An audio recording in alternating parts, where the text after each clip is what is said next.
so central. The name's not that clever, but screw it, whatever. It's central in my heart. You were a fan of Bob Burgers, right? And you kind of like went to the office to Lauren's office, like knock on the door and you pitch an idea. And how did it went from there? And what did you pitch? Literally, that is completely accurate. Oh, really? There was this idea. I knew I was a giant fan of TV animation. I'm a giant fan of musicals.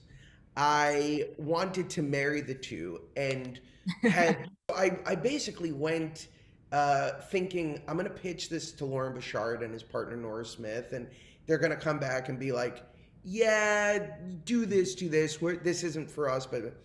And lo and behold, I pitch it, and he goes, "Yeah, let's do it." I was like, "Wait, let's do what?" He's like, "Let's do this. Let's do this as a show."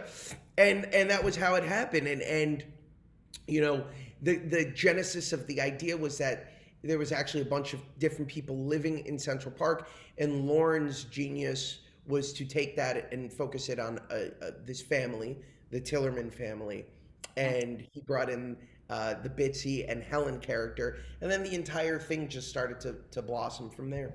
I mean, it's extremely ambitious because you have 4 songs an episode, and each song is really different and really special. So did you like say that from the start, like I'm gonna do 4 songs an episode, or was that something that it was a fight? So when I originally said we're doing a musical, I think Lauren was like, "Great, you know, it'll be really fun to have a song an episode," and I was like, no, that's not a musical. That's a show with music.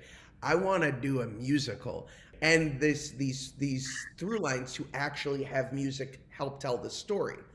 And that was a very hard thing to sort of like, how difficult it is to do that for one show, but to do that every week, 4 times a week for every different story is a Herculean task.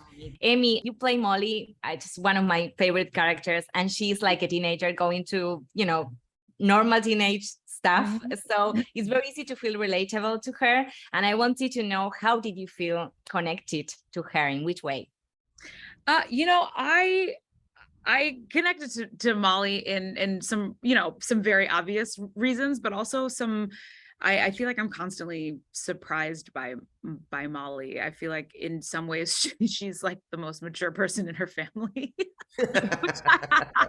which I think, and I just adore her dry humor, because I love dry humor. That's my whole bag. And so it's just been so fun kind of reliving my adolescence through her, and you know, she has some pretty, you know, in the 2 seasons that I've been a part of the show, you know, she goes shopping for her first bra. Not only that, but like with her dad, and then she gets her period, and her parents throw her a very embarrassing period party, and and then, you know, in the 2nd season we get into some very biracial specific stories and moments that I connected with so well, and were very profound for me to have the opportunity to tell them, especially in this space of animation and as a voiceover actor. But I just feel like the show just does such a beautiful job of normalizing really, you know, big conversations for young adults, with such like a gentle kindness and like you said earlier, but also with this like really exciting and heightened level of fun, and also music, which I just think is, you know, I mean, that's why people break out into song, because they're just so emotional. They can't talk anymore. They have to just burst into song. And so it's a whole different experience reliving your pubescence 15 years later. I love the idea of getting back to basics, reminding people of all the park has to offer.